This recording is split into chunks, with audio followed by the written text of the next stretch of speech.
Hello, testing. Hello. Hello, everyone. Afternoon, how you feeling? Good. Nice, nice. Well, everyone good? Perfect. Okay. Well, welcome to this panel on your wealth building journey. I don't know about you, but I don't want to be booked and busy anymore. I want to be wealthy and well rested. Okay? Everyone say wealthy and well rested. Okay, brilliant. So, um, over here with me, I have Claire Barrett, I have Lisa Picado, and I have Claire Seal. And these incredible women, along with myself, are going to be talking about building your unique wealth journey. So, I'm going to start off with each of my panelists to just do a quick introduction before I get into the first question. Oh, wait, I should probably introduce myself. Hi, everyone. My name is Tiwalola Ogunlesi. I'm a confidence coach and the author of Confident and Killing It. And I'm on a mission to help women wake up to their worth, overcome fear, and live out their biggest dreams. So, yeah, that's me. Over to you. I'm Claire. I'm a journalist at the FT. This is not the first time I've been on this stage. Oh, nice. I've worked out backstage that it used to be called the Camden Palace. And I used to play in a band. No way! So that was my ambition. I was going to be a world famous sax player, but now I'm a finance journalist helping lots of people about money. That. So looking forward to talking to you all and for your questions. Yes. Hi, nice to meet you all. My name is Lisa. I'm from PensionBee. I'm the Chief Corporate Officer there. And PensionBee is all about helping people save for a happy retirement. Hi, I'm Claire Seal. I am the founder of the My Frugal Year Instagram account and financial coach. And yeah, I'm just so pleased to be here. Amazing. So thank you all so much for joining us. My first question is, did you have a moment or circumstance that kind of sparked your wealth building journey? Did you have an aha moment where you realized you had to start building wealth, or was it something that just, how did that happen for you? Shall I go first? Yes. Go. Okay, so I'll confess, I have a bit of the problem with the word wealth. I find it mildly triggering because I think that, did I say triggering or tiggling? Triggering. Anyway, it's making me nervous even saying the word wealth because I feel that so much of wealth, as I understand it, is something that is inherited. It's something that's passed down. Now, I do know that that is one of the major reasons that we will want to create it, especially as women, as mothers. You know, we want to pass it down. We want to make sure that our kids, if we've got them, are going to have the best start in life that they possibly can. And goodness knows, for young people at the moment with student debts, we've spoken about on previous panels, that's something, just even getting on the housing ladder to rent somewhere, let alone buy somewhere, you need to have some money behind you. So I didn't grow up in a family that was wealthy per se, but I have made money and made a successful career by working hard. So I think for me, what I consider to be success rather than wealth is the feeling I have now of feeling fulfilled, feeling like I'm in the right job, feeling that I'm earning a good amount of money from doing what I love, which enables me to put money aside. And I think really that is the true meaning of wealth, being able to live within your means but have money extra that you can invest for the future, invest in yourself, invest in building a business. We're going to be talking about all of these things. And it's taken me a while to work all of this out. I didn't just suddenly wake up one day and thought, right, I'm going to phone up the Financial Times and see if they'll give me a job. I actually got in through the back door. I worked on the Investors Chronicle, which is one of their magazines, and then once I was installed there, I began my assault on the newsroom because I didn't go to Oxford or Cambridge, and in those days the FT, you know, it wanted people who went there or to Harvard or Yale. You know, the competition was quite stiff. Yes, obviously I have imposter syndrome like everybody else, but I think once they said yes, you can have a job, that was the kind of moment when the rocket boosters were lit, and I thought, right, I've got this great opportunity here. I don't want to stuff it up. And the rest kind of fell into place. Lisa? I think for me, my awareness of sort of wealth and money happened actually really, really early. And that was really the beginning of my journey with it. Probably when I was sub 10. So my parents are first generation Indians to this country, and they came with very, very little. So they had no wealth. My dad tells this really, really sad story about coming to the country and not speaking any English and having a £5 note in his pocket, and that was it. And so I think as a kid, I heard that story and it really resonated with me. And growing up at home, you know, I think we were just very aware, like money wasn't a dirty word in our household. We were really able to talk about it and engage with it.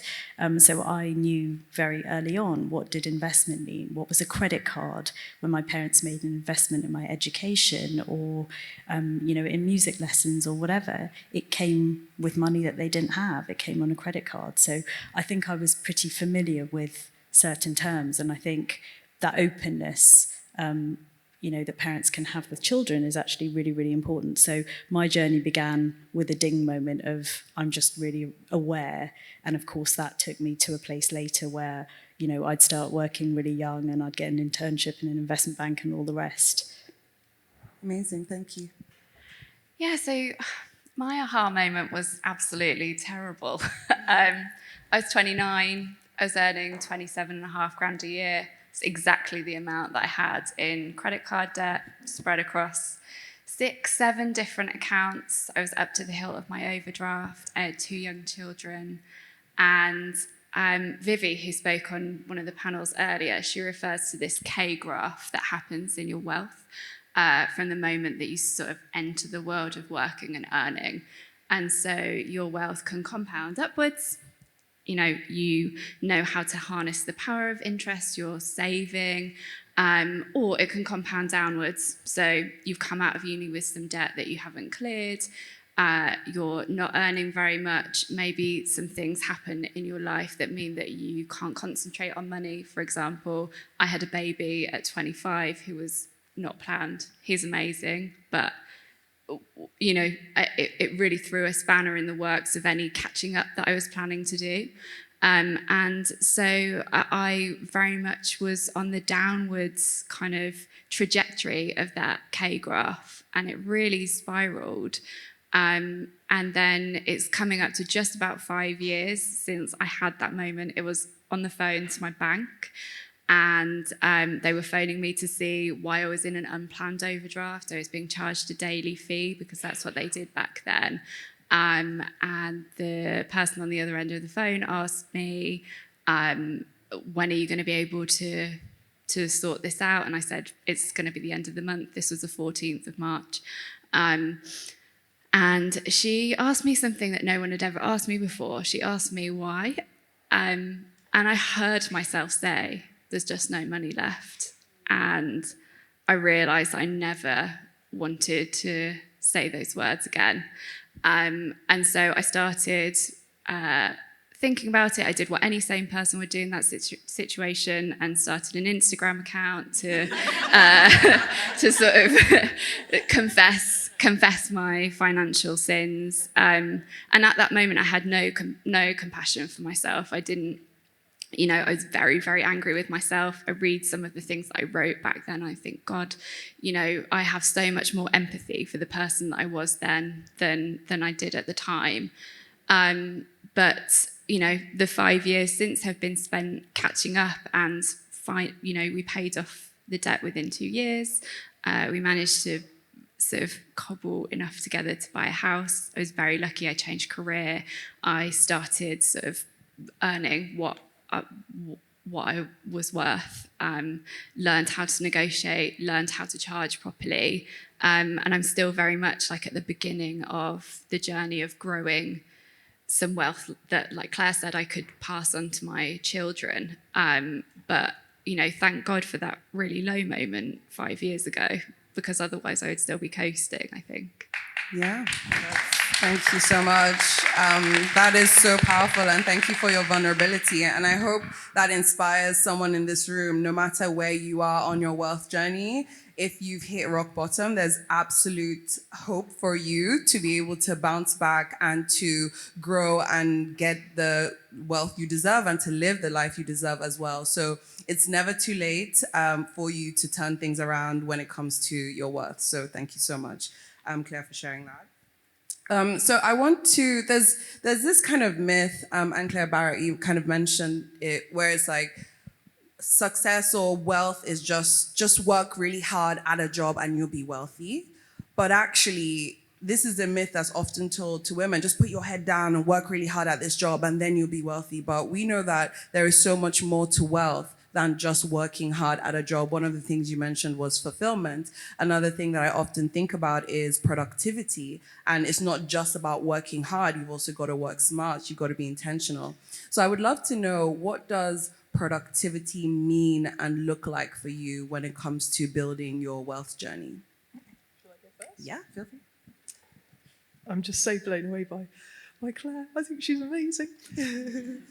She is. I work too hard, probably because I'm very bad at saying no to people. So I think that's one of the first things that we need to get used to. Let's all say it. No. No. And that might be saying no to our partner, to Yeah. our family. It doesn't have to be saying no to a boss necessarily. And then focusing on the right things that we should be saying yes to, because it's very easy to overcommit yourself and just run out of time. You know, time is as precious a resource as money, and I've come to realise that more and more over the years. What can you do with your time that will make the maximum impact? We've talked before about people being asked to do things for free, which is quite controversial. Now, it might be worth doing something for free if it's going to get you something, if it's going to lead to a networking opportunity, if it's going to lead to meeting people. That's another problem, because if we're constantly working to rule, trying to get everything finished before we run to the nursery, do the pickup, often we don't have time for the softer stuff at work, for the drinks, for just sitting down and having lunch with a colleague. I drag myself up to the FT canteen every day to heat up my thrifty microwaved leftovers, because all that extra money that I'm siphoning off into my stocks and shares ISA is making up for it. But the reason I go up to the canteen isn't just to save money; it's just to see people, to see colleagues. Because if we sort of shut ourselves off, we're not hearing about what's going on. We're not having those chance meetings. What does Google call them? The elevator moments. And I always have something ready for the elevator moment. If by chance I see one of the boss class at the FT, I'll have like a statistic in my head. It might be that the Money Clinic episode with Claire Seal, which came out a few weeks ago, did massively, massively well. Tell them about the download numbers for that. It's not a crime to do your own self-publicity, because basically if you don't do it, there are very few people in this life who will do it on your behalf. So always have something that you can say about, this was my contribution, without it making it sound like, I'm brilliant. It could just be like, you could be talking about a team member who's done something really well to the boss. When you see them, you will be reflected in their brilliance. But I think that focusing on what you really enjoy doing, like we heard 2 panels ago, what is it that brings you joy? Having the ability to just take a bit of a step back from your job, because we're all so busy, so in the moment, and thinking, well, what parts of this do I enjoy? What skills do I have that could be transferable to do something else? And I don't think anyone's mentioned AI yet at this conference, but that's something that really worries me in the future. How is that going to change the world of work for the better, but also for the worst? I had my first go on ChatGPT this week. The FT's letting us use it in a limited way, and I was staggered, at how quickly it just pours the information onto the page, much quicker than I'm sitting there chewing my pencil trying to write my column on a Thursday afternoon. So all of these things, and have people who you can go to talk to and advise you about your career, not just in your job and in your workplace. Old bosses are fantastic. If you have got an old boss that you loved, stay in touch with them. And people you admire. I mean, I call them my non-execs, unofficially, like people who I go to for advice about my career. And I think that's something that's really, really valuable. Amazing. Glennon Doyle says, no one has ever died from being disappointed, so always choose to disappoint others instead of disappointing yourself. And I love that. So yeah, get better at saying no, because when you say no to other things, you can say yes to yourself. You can say yes to your time, yes to your dreams, which is so important. And I love the intentionality of being visible as well, because it's not just about working hard. You also have to speak for your work and show up. So great points. Thank you. Lisa? Yeah, I agree with a lot of what you've said. I don't think that you should necessarily think about productivity in terms of like, what is the sheer output that I am producing every day. I think there's a lot of different things that you need from your career. And the sort of good and the bad news is that we're all going to be working for a very long time. So when you think about your career from like now until, let's say, you might be in your 70s, you have a long period of time to think about your productivity in different ways. I think a healthy way to approach it is probably to, definitely engage with the financial and the sort of monetary elements of what you're doing. I think, the benefits and the perks of the job, I suppose, along the way. So who's contributing into your pension and what does that mean for your retirement wealth? What about your life insurance? What about your critical illness cover? What about your healthcare provision? There'll be periods of your life where flexibility is absolutely key to you. Do you need to travel for your work? Can you flex down to part-time, etc.? All those things. Can you work from home? That's another big one. So all of those things become really important to your productivity overall.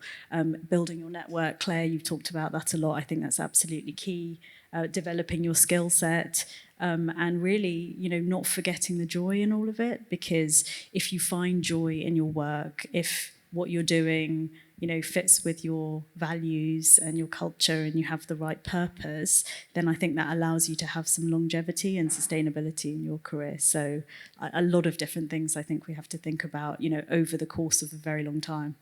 Yeah, and we've spoken about this a lot. Like the work never ends. It actually never ends. So it's so important to carve out those moments where you're feeling fulfilled, where you're being intentional, and you will have different seasons. I know we spoke about this kind of backstage where it's like you can't have it all at the same time. Yeah, I think we're really missold on that. Having it all at the same time is a sort of recipe for disaster. But if you sort of take your foot off the pedal sometimes and like step back, you can have it all. You just need to phase it over probably a few decades. Yeah, no, I completely agree. And I mean, a mantra that I've had, so I've got an 8-month-old baby and 2 older children. And my mantra to myself over the last year, 6 months, has been careers are long and childhoods are short. And I have so often during kind of this really new exciting phase of my career where I'm being offered lots of different opportunities that quite often take me away from my family, have so often felt cleaved into. And I have to remind myself that there has to be a way to balance those two things. And it's really, really difficult. I have days where I am at home with my daughter and she's being joyful and I feel like a caged animal because I'm having so many work ideas and I want to be able to execute them. And at the same time, there are some times when I'm working when I feel like I want to be doing something with my family. But I think, to me, sort of viewing the dispersal of that as being across decades of a career rather than this acute moment that I find myself in right now means that I'm so much more able to say no to things, even if they're quite well paid, even if I'm thinking to myself, oh, but I could pay that 5K off the mortgage, or I could, and thinking about there's something priceless there, which is a school play, or just something unmissable about my children's life. But I think I don't know anyone who feels like they're getting that right, and I certainly don't. Yeah, we're all like working. It's like we're all figuring it out as we go along. Like no one has all the answers, but we're on a journey where we're constantly growing and evolving and figuring out what works best. And if it doesn't feel right, we can let go of that and try something new. Amazing. So you're kind of all in 3 different categories. So Claire Barrett, you're kind of like a side hustling guru, working at the FT, but you have many other gigs going on. Lisa, I would go for corporate baddie, kind of like owning the corporate space. And Claire Seal, you're more of an entrepreneurship kind of in that space and freelancer working for your own and fully owning that. So I would love to know, what are steps or things that women can do, taking those lens of corporate entrepreneurship and side hustling? What can women do to negotiate better financial outcomes for themselves? So practical steps that women can take to negotiate and feel more confident in getting better financial outcomes for themselves. Shall I go first? Yeah. And I'm happy to take questions about this afterwards. But yeah, I mean, doing something alongside your main job, I've always done it. I've always had like a side hustle as a broadcaster, because as a print journalist, you don't want to be doing that all the time. You want to be talking about money. It's much more exciting. And I was very lucky that I had a boss early on who recognised it would be good for the magazine that I worked for if he let me go off on Radio 4 and talk about property. And then when I moved to the FT, I actually mentioned it in my job interview. This is something that I do. I'd like to carry on doing it. It could be good for you. It would reflect well on your brand. So, selling it is like part of the problem and also the opportunity. Now we're going to hear from Ken from the Humble Penny later on. Now he had a very different journey with his side hustle. His employer was opposed to it, as you're going to hear. So, yes, there are rules, as we've heard on previous panels, but trying to negotiate around that, but also having a different skill. Like, I love the fact that I can do more than one thing. I've added another skill, which is learning how to edit videos on Instagram and TikTok in the last few years. But also, it does make me relax. You can probably tell I'm quite a anxious, born warrior type of person. What's next? I don't have ADHD, but I do have a problem where sometimes I will wake up in the middle of the night and think, oh my goodness, what's going to happen if I lose my job? I catastrophize. So having different skill sets, I think, okay, if it all goes wrong, I used to say to my dad, if it all goes wrong, I'll just go busking on the underground. And that's how when I first took out a mortgage, because I thought, oh my God, this is such a huge commitment, 25 years. Oh, what could go wrong? Lots of things. What could go right? Plenty of other things. So it's all about keeping it in context. But I do like having those other skills. And I also think that when you do more than one thing, it can make you better at the other things. But the thing that could make you worse is the time management. So definitely worth negotiating. Happy to talk about pay rises later on. I've had to go in and really fight hard for more money when you've got 3 or 4 different bosses. Obviously, you've got to do that 3 or 4 times a year with all of them, and they might not all say yes, but nevertheless, we have to keep doing it. We heard a bit more about that on the last panel, and I thought something that Claire said about when you are a freelancer, what's your rate? Now, your company might have perverse rules about not being able to talk to colleagues about what you all earn, but if you're a freelancer, then you've got other options. What are your similar people in jobs to you charging? Get professional help as well. Like, I've got an accountant who advises me. I've got a business advisor who I go to every now and again. I've got a financial advisor who I see on an ad hoc basis. All of these people are helping me make better decisions about like the back end of the business, the finances of it, and finding out that you're charging far too little for your time or money is something that I hear time and time again from female freelancers. So there's an amazing meme. I don't know if it's the Spider-Man one, but I think it's 2 people with guns to each other's heads, and one's what's your rate, and the other one's what's your budget. And so often that happens in like negotiating conversations. But I think it's really important that we learn the language that we need in those situations. And I think, we were talking about backstage, is sometimes it can be very emotional, the process of negotiating, because you're literally having a conversation about what someone thinks you're worth. And I've been turned down for pay rises before, and it feels like someone's telling you that you're not worth what you think you're worth. So one of the ways to take that emotion out, or to minimize it, you might not get rid of it completely, is to learn a script, learn the right language to ask these things. Even something as simple as asking for a review of your salary is much easier than saying, please, can I have a pay rise?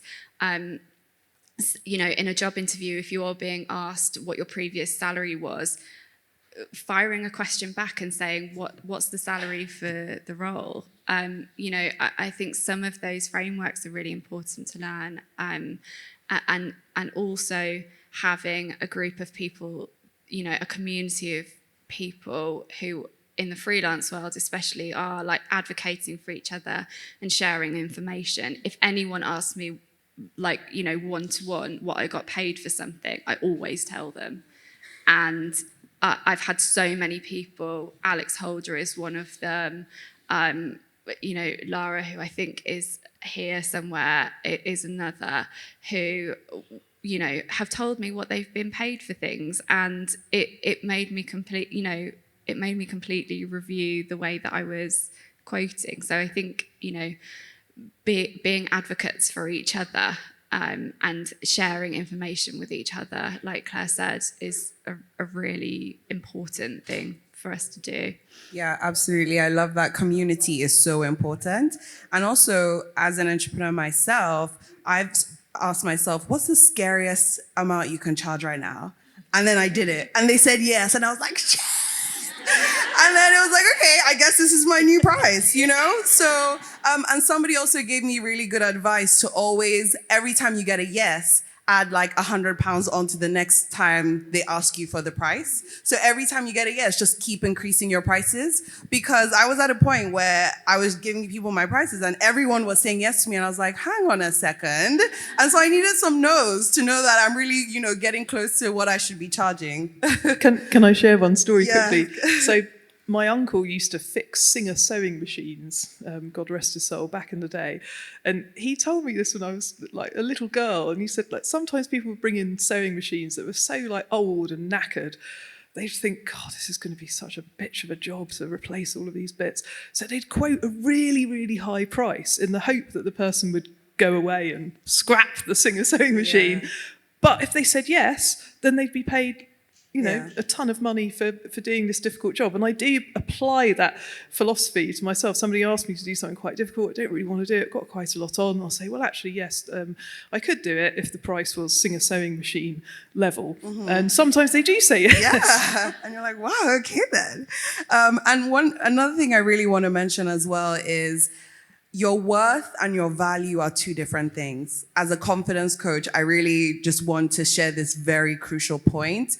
You matter simply because you exist. So you are always worthy, regardless of what your price is, regardless of what people try and negotiate, you are always worthy. Now, value can change based on the information you have, based on the quality of your service or your product. And so what you're negotiating is your value. So if you get a no, you are still worthy. Rejection can't take away your worth. Your boss can't decide what your worth is. You are always worthy, but you can increase your value doing very intentional things. So that's just a little, thing I want to add there. Thierry, you said that in a panel that I did with you 4 years ago, because it was during the pandemic. And honestly, I do have ADHD and I struggle with that, like rejection sensitive dysphoria so badly.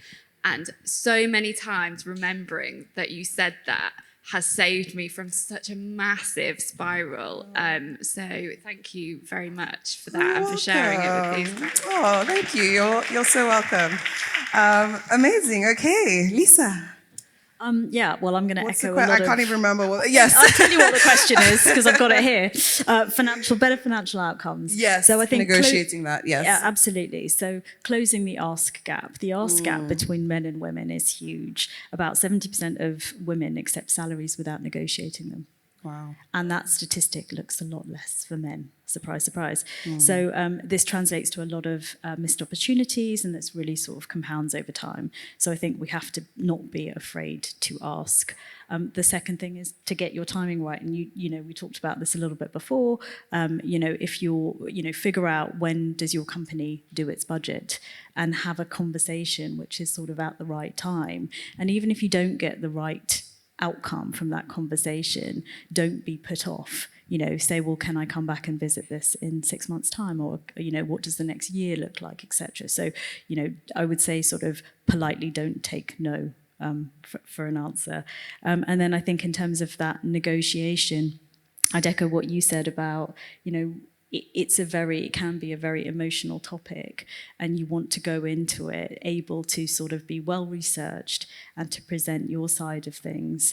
And a rehearsal is a really good idea. So pick someone that you're comfortable with. Could be like a mentor-mentee relationship, could be an old boss, could be someone in your current workplace, and go through it and rehearse it. And rehearse the Q&A around it, and rehearse what you're going to do if the answer comes back as a no. So I think you know, those are probably the main three things I'd say. Amazing. So we are running close to the end of this panel, but a really important topic I want to touch on is looking into the future. So we've talked about what wealth looks like for us now and, you know, practical things we can do in the moment. But I want to go into the future because that's also a very crucial part. So what are some strategies that women can adopt when it comes to securing better financial futures for themselves? Pensions, retirement planning, and things like that. Lisa, can you start us off? Yeah, absolutely. So pensions is a really hot topic. Yes. You know, I think when we start out, we think we're too young to really engage with it, and that's just not true. Saving early makes a huge difference because of the sort of compounding returns that you get with your pension. So if you are saving a little bit early in your career, that is a really, really valuable thing, even if you do hit, you know, periods of time later where you have breaks. I think you need to get your arms around your pensions and hopefully consolidate them into one place where you have like really good visibility over that pension and what that money is doing for you. I think you need to also have a view on how do you want your retirement to look? What kind of life do you want for yourself? And, you know, there are some really good frameworks out there. The PLSA has a framework where you can look at sort of what do I want what's a minimum standard of living? What's a moderate retirement look like? And what's a comfortable retirement look like? And actually, you'd be surprised at how much money you need for that. So once you've got your arms around it, I think you want to be thinking about whether you can contribute more into that pension and sort of really change the outcome for yourself. And the good news is, as we said before, even if you haven't built a pension pot that is what you would like it to be, we are going to work for a very long period of time. So there is still absolutely time to do something about it. And one of the things that will happen to a lot of people in this room is, you know, you will end up having a career break for some reason or the other. Often it can happen around the time that you decide to have children, if you decide to have children. Sometimes it can be because you're caring for someone who is, an elderly relative, etc. It could be because you're changing career completely. But I think when you go through those breaks, one of the really important things to do is to sort of be aware that during that time, it may be that nobody is paying into your pension. You're not doing it, your employer's not doing it.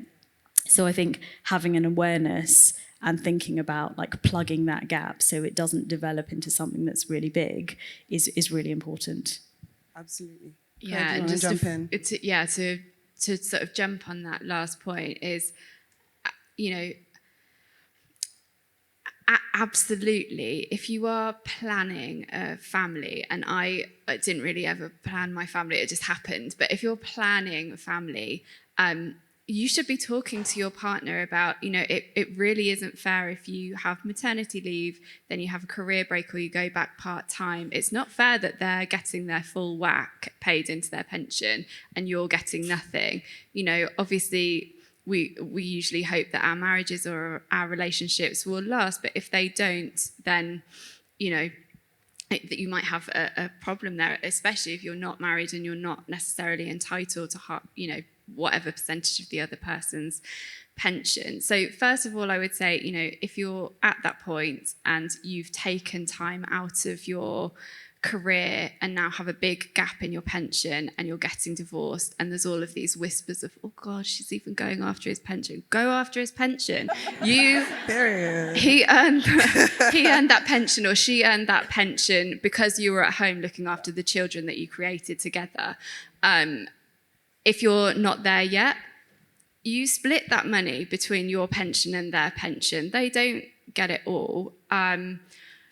And another thing to mention, I suppose, is that I said to these guys backstage, I've got 2 older boys and a baby girl, and I've just opened a pension for all of them. And I'm paying into it so that my boys get the same amount, but my daughter gets more, because it's far more likely that she's going to end up with a massive gap in her pension. And the way that I've done that is just that I've started when she's 8 months and they're a bit older. But by saving a very small amount each month for all of them from now until they're 18, they will have such a good head start. It's cost me so little, but the effect of that compounding over time, over their childhood and then the course of their whole career, is going to be absolutely massive. So, you know, whether you're thinking about it for your children or for yourself, if you're young, just small amounts, because you end up having to put in so much less for the same impact, or for even more impact when you retire. But it's just about the tiny things that you can do as early on as possible. Yeah. Small and often is better than big moves never. Yeah. So yeah, let's just start small with what we have, and it compounds over time. So I think we have time for one question from the audience. Does anyone have? Okay, yes. The lady in the corner with the black scarf, I think they're bringing a mic to you. So while that's happening, what I'm taking away from this is we all need to be savages with our financial planning and with our negotiation. Like, no more just being nice. You got to be savage, okay? Yes, you've got the mic. I had a question. I think one of the things that's keeping me back, for example, from asking a pay raise, is the imposter syndrome. So I wanted to know if anyone in the panel had any advice to overcome imposter syndrome. Okay, do you have like 3 hours for us to talk about this? Okay, we know this is a really juicy topic and lunchtime is soon. So yes, fire answers. Okay, I think knowing that everybody has it. Right, put your hand up if you have imposter syndrome. Is that everyone? Okay, does that make you feel better? We all feel like this, and I think being honest about feeling like this. I mean, I tell people I hated maths at school, and they think, but you work for the Financial Times. I say, yes, fears can be overcome. You know, miracles can happen. You know, I didn't take money very seriously because I was scared of running out of it. You know, very, very similar kind of experience to Claire. So find out what it is that you want, and try and speak to people in your life, not people who you work with necessarily, but like other people outside of your workplace, about what they see in you that they think is brilliant. What are your top skills? What do you bring to the table? What's something that you have got that others haven't got? And try and focus on feeling good about those parts, and then you'll feel less bad about the lack of what it is that you think you don't have. And if it's something specific that you don't have, then, you know, maybe think about doing a qualification, investing in yourself. That's something I advise lots of people who work for me. But also, well done to everyone for investing in yourself and coming along to talk about money, because that is something that a lot of us don't make time for either, and is really important. Anyone else? Yeah, I mean, I totally agree with everything that you said. And I think also sometimes we have so much imposter syndrome. And then if you're, you know, I've been lucky enough to be in a room with a lot of people that I really admire, and realizing, A, that there's not there's not a huge gap between sort of me and them. They're not superhuman. They also have these worries and anxieties. They might also carry a bit of imposter syndrome, but also there's not there's not no limit to what they know. I think, you know, just being aware of your capacity to learn is really, really important, you know, and not framing it as I'm an imposter. You know, if there is a gap in your knowledge, framing it as there's this thing that I need to learn. I think it's so universal though, like you said. For sure. And I always go for learning and leveling up. So knowledge and capability are not the same thing. So just because you don't know how to do every single thing doesn't mean you're not capable. You can always learn, you can always practice, and you can always level up. Think about when you first learned to drive or when you first learned to swim. You weren't born knowing how to do those things, but you practiced and you tried and you read and then you knew how to do it. So no more disqualifying yourself from asking for a pay rise because you don't tick all the boxes. You can always upskill yourself. And then I always say imposter syndrome is just temporary memory loss where you've forgotten all the amazing things about you.